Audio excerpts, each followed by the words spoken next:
আমি প্রধান উপদেষ্টা ডক্টর মোহাম্মদ ইউনূস সাহেবকে বলতে চাই, আপনি এমন একজন ব্যক্তিকে জাতীয় নিরাপত্তা উপদেষ্টা বানিয়েছেন দেশের জন্য যার কোনো দৃশ্যমান অবদান নেই।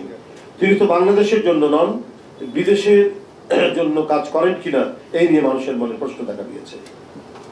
মানবিক করিডোর বা চ্যানেল নামে বাংলাদেশকে যুদ্ধক্ষেত্রে পরিণত করার পায়তারা করা হচ্ছে। তিনি বাংলাদেশকে অস্থির করার পরিকল্পনা করছেন, কিন্তু আমরা তা হতে দেব না। ডক্টর খলিলের অহেতুক পোড়াপে প্রতিমান হচ্ছে অন্তর্বর্তীকালীন সরকারের কেউ কেউ সুকৌশলে বাংলাদেশের প্রাণ তারেক রহমানের দেশে নিরাপদ প্রত্যাবর্তনকে অনিরাপদ করে তুলতে চায়। সুপ্রিয় বন্ধুরা, একজন রাজনীতিবিদকে প্রতিদিন প্রতি মুহূর্তে জনগণের আদালতে পরীক্ষার মুখোমুখি হতে হয়। জনগণের আদালত একজন রাজনীতিবিদের জীবন এবং কর্ম খোলা বইয়ের মতো।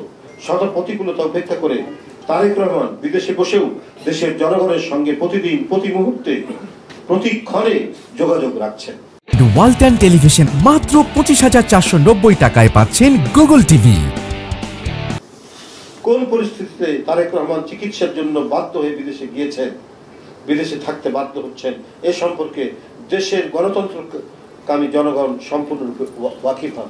এবং সেই সমস্ত ব্যক্তি, সুশীল সমাজ বাংলাদেশের অথবা নানা শ্রেণী পেশার মানুষ যাদের মৃত্তিকার সাথে, এদেশের মৃত্তিকার সাথে, মাটির সাথে যারা সম্পর্ক রয়েছে, তারাই কেবলমাত্র জানে যে তারেক রহমানকে কিভাবে শেখ হাসিনার আন্দোলনের ফসল শারীরিকভাবে নিপীড়ন নির্যাতন তাকে করেছে। তার তখন চলৎ শক্তি ছিল না, অপরিহার্য ছিল তার উন্নত চিকিৎসা। এরপরে তিনি ইংল্যান্ডে যান। এরপরে শেখ হাসিনার শাসন অন্ধকারচ্ছন্ন দুঃসময়ের বিভীষিকা। আর সেই শাসনে তারেক রহমান যদি দেশে থাকতো তার পরিণতি কি হতো এটা দেশবাসী এবং আন্তর্জাতিক সম্প্রদায় জানে, ডক্টর খলিল সাহেবরা না জানলেন। শেখ হাসিনার আন্দোলনের ফসলটা কি নির্দয় নির্মম ভাবে তারেক রহমানের উপর অত্যাচার করেছিল তা দেশবাসী ভুলে যায়নি। বিদেশে থাকা নিয়ে পতিত পলাতক স্বৈরাচারও প্রোপাগান্ডা ছড়িয়েছিল। সেই সময়ও বিএনপির পক্ষ থেকে বিদেশে জননেতা তারেক রহমানের অবস্থান সম্পর্কে জনগণকে বিস্তারিতভাবে জানানো হয়েছে। তিনি যদি দেশের মৃত্তিকার সাথে সম্পর্ক থাকতো তাহলে এই খবরগুলো তিনি রাখতেন। সুতরাং ডক্টর খলিল তার নিজের পক্ষে ওঠা প্রশ্নের জবাব না দিয়ে পলাতক স্বৈরাচারের মতো তারেক রহমানের বিপক্ষে প্রোপাগান্ডার পথ বেছে নিয়ে জনগণের দৃষ্টি ভিন্ন খাতে প্রবাহিত করার অপচেষ্টা জনগণ মেনে নেবে না। ফ্যাসিবাদের 1.5 দশক ডক্টর খলিল কোথায় ছিলেন, কিভাবে ছিলেন, কোন দেশে ছিলেন, বিদেশে তার স্ট্যাটাস কি ছিল, ফ্যাসিবাদের বিপক্ষে তার ভূমিকা কি ছিল, অবশ্যই এ সকল প্রশ্নের জবাব জনগণকে জানাতে হবে। আমার বক্তব্য স্পষ্ট, রাষ্ট্র নিয়ে পরীক্ষা নিরীক্ষা করার সুযোগ নেই। ডক্টর খলিলকে অবিলম্বে জাতীয় নিরাপত্তা উপদেষ্টার পদ থেকে সরিয়ে দিয়ে দেশে বিদেশে তার অবস্থান সম্পর্কে সম্পূর্ণ তথ্য দেশের জনগণের সামনে হাজির করতে হবে। সুপ্রিয় সাংবাদিক বন্ধুরা, ইতিমধ্যে কথিত মানবিক করিডোর ইস্যু নিয়ে অন্তর্বর্তীকালীন সরকার, বিশেষ করে ডক্টর খলিলের ভূমিকা নিয়ে দেশের স্বাধীনতা প্রিয় জনগণের মনে উদ্বেগের সৃষ্টি হয়েছে। মানবিক করিডোর নিয়ে গত 1 মাসে অন্তর্বর্তীকালীন সরকারের এক একজনের এক এক রকম বক্তব্য মনে হয় এই সরকার পথ হারিয়ে ফেলেছে।